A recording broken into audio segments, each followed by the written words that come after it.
məktəbi Azərbaycan idmanı üçün böyük əhəmiyyətə malikdir. Bunu Azərbaycan Boks Federasiyasının baş katibi Nağız Səfərov Sumqayıtda fəaliyyət göstərən boks mərkəzi barədə danışarkən dedi. Gənclik şəhərində belə bir mərkəzin əhəmiyyətindən danışan federasiya nümayəndəsi bildirdi ki, burada həm yerli, həm də beynəlxalq təlim məşq toplanışları keçirmək mümkündür.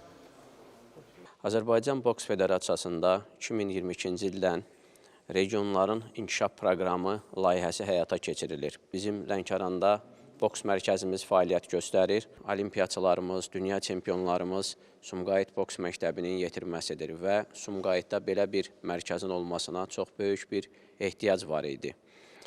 Sumqayıt şəhər İcra Hakimiyyəti tərəfindən bizə zamanında təklif olundu ki, belə bir məkan var və federasiya rəhbərliyi də bu zalı götürüb, buranı tam təmir edib, boks zalı kimi idmançıların, boksçuların istifadəsinə verdi.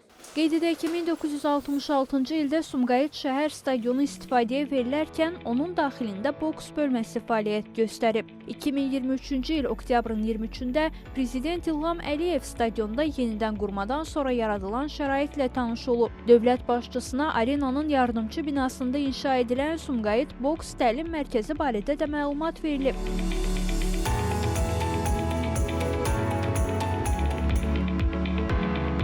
Burada 8 məşqçinin rəhbərliyi altında 300-ədək yeniyetmə məşq keçir.